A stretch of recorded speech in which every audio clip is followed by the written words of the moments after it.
Assalamualaikum warahmatullahi wabarakatuh.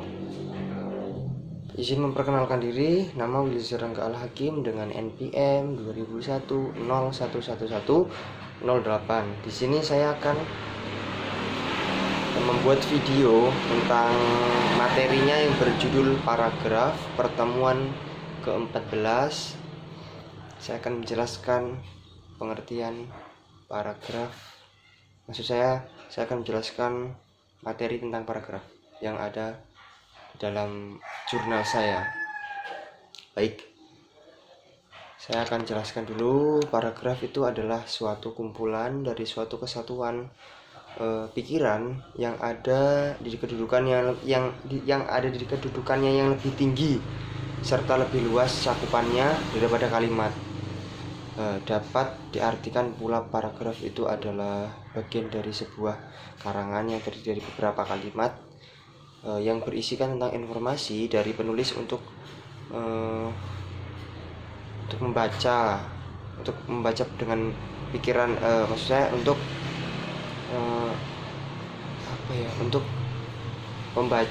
membaca dengan pikiran utama sebagai pusatnya dan juga pikiran penjelas sebagai pendukungnya.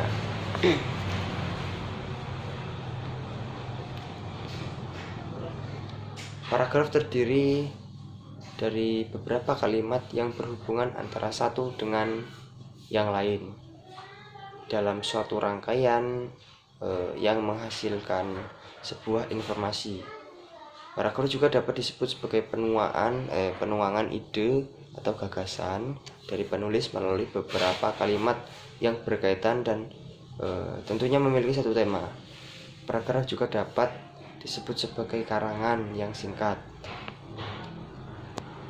Struktur paragraf itu ada di posisi paragraf, ada batasan paragraf, dan ada kegunaan paragraf.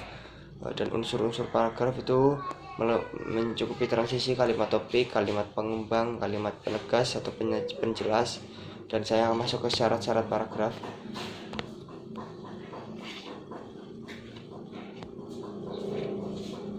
Syarat-syarat paragraf itu adalah kesatuan, yaitu semua kalimat yang membangun paragraf secara bersama-sama menyatakan suatu hal atau suatu tema tertentu. Kepaduan adalah kekompakan yang berhubungan antara satu kalimat dan kalimat yang lain yang membentuk satu paragraf. Kepaduan yang baik. Tetapi apabila hubungan timbal balik antara kalimat yang membangun paragraf itu baik, wajar, dan mudah difahami. Kelengkapan ialah suatu paragraf yang berisi kalimat-kalimat penjelas yang cukup untuk menunjang kalimat atau topik.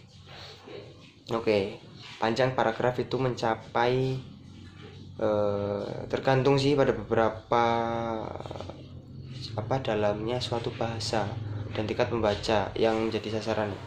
Oke, pola susunan paragraf itu di dalam paragraf harus disusun menurut pola yang taat pada asas. Pernyataan yang satu disusun oleh pernyataan yang lain dengan wajar dan bersetalian lah intinya secara logis. Baik, teknik pengembangan paragraf secara alami itu harus klimaks dan anti klimaks, umum khusus dan khusus umum. Dan saya akan masuk ke manfaat paragraf. Mengekspresikan diri di gagasan tertulis dengan memberi bentuk suatu pikiran dan perasaan ke dalam serangkaian kalimat yang tersusun secara logis dan dalam satu kesatuan. Menandai peralihan gagasan baru bagi karangan yang terdiri dari beberapa paragraf. Ganti paragraf berarti ganti pikiran. Untuk memudahkan penulis dalam menyusun paragraf atau gagasannya, untuk memudahkan pembaca dalam memahami gagasan penulis, untuk memudahkan pengembangan topik sebuah karangan dan dalam bentuk pemikiran yang lebih kecil. Oke, ada untuk memudahkan pengendalian variabel terutama pada karangan yang terdiri dari banyak variabel.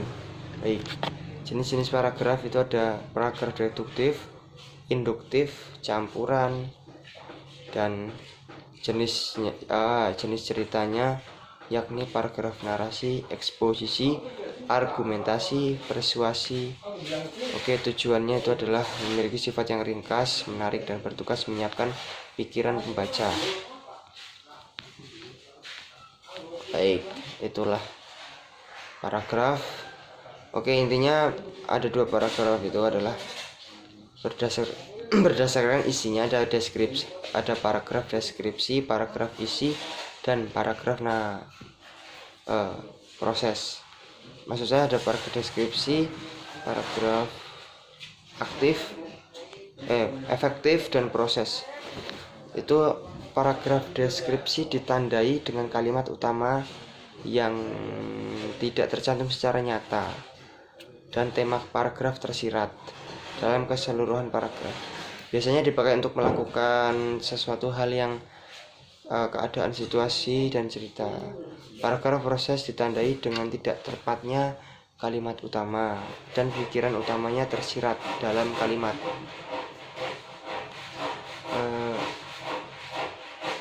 Paragraf efektif itu memenuhi ciri paragraf yang baik. Paragrafnya terdiri atas satu pikiran, boleh lebih dari satu pikiran penjelas maupun pikiran utama. Tidak boleh ada kalimat imbang, harus ada koherensi antar kalimat. Baik, itulah yang bisa saya sampaikan dari jurnal yang ke-14 ini. Apabila terdapat kesalahan, dimaafkan. Pada Allah Subhanahu wa ta'ala. Assalamualaikum warahmatullahi wabarakatuh.